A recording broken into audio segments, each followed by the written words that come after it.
আর একদিন পর তৃণমূলের জেলা সভাপতি অনুব্রত মণ্ডলের আশ্বাসে বিক্ষোভ উঠেছে স্থানীয় বাসিন্দাদের। এরপর আজ থেকে কাজ শুরু হলো রেউচা পচামি কয়লা শিল্পে।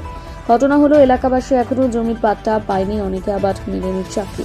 এই দাবি নিয়ে রেউচা পাচামি কয়লা শিল্পের কাজ বন্ধ করেছিল স্থানীয় বাসিন্দারা। এলাকার আদিবাসী লোকজন রাস্তার চরকা গেঁথে বিক্ষোভ দেখাতে শুরু করে। সমস্যা সমাধানে জেলা প্রশাসনের তরফ থেকে বারবার এলাকাবাসীর সাথে বৈঠকে বসেছিল। অবশেষে গতকাল রাতে আলোচনার মাধ্যমে সমস্যার সুরাহা হয়। এরপর আজ থেকে পুনরায় কাজ শুরু হয়। দেখুন, আপনারা জানেন আজকে কোলাহারি কাজ চালু হলো।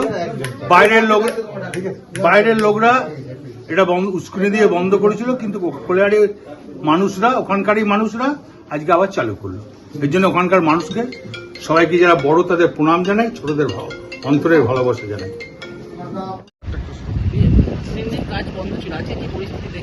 আজকে খুব ভালো পরিস্থিতি, কাজ শুরু হয়েছে। গতকাল আমরা আমাদের জেলা প্রশাসনের যিনি কর্তা এবং আমাদের জেলা চেয়ারম্যান এবং পুলিশ প্রশাসন থেকে এই কাজ আজ থেকে শুরু হয়েছে, যেখানে কোনো অসুবিধা নেই। কারা বন্ধ করেছিল কাজটা? বন্ধ করেছিল এখানকার কিছু আদিবাসীদের ছেলেরা, মাতাল, তারা মদ খেয়েছে, নানা রকম কারণ কি দাবি তুলছিল তারা? দাবি ওই গতকাল যেটা হয়েছে সেটাই।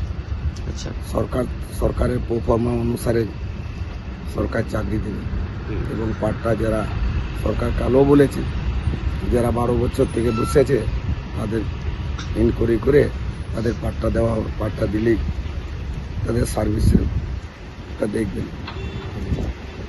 সরকারি এবং ওই জেলা চেয়ারম্যানের আশ্বাসেই এই উদ্যোগ নেওয়া হয়েছে এবং পুরো দমে কাজ চলছে। এখন কি নতুন করে কোনো অসুবিধা নেই? কোনো অসুবিধা নেই, এলাকা পুরো শান্ত। আজকে কি পুলিশ প্রোটেকশন আরো বেড়েছে? আরও বেড়েছে। নেটওয়ার্ক এখনো বন্ধ, সেক্ষেত্রে কতটা সমস্যা হচ্ছে? এখানে নেটওয়ার্ক বন্ধ হওয়া মানে যে আপনার ছিল, সেটা আমাদের 72 ঘন্টা বন্ধ ছিল, সরকারি নির্দেশ। 72 ঘন্টা দিয়ে দিলেই আমাদের নেট চালু হবে। কি নাম আপনার? আমার নাম মাধব মিত্র। আপনার কোথায় জমি রয়েছে, মানে কোন এলাকার বাসিন্দা আপনি? আমি চাঁদা গ্রামের এই বাসিন্দা।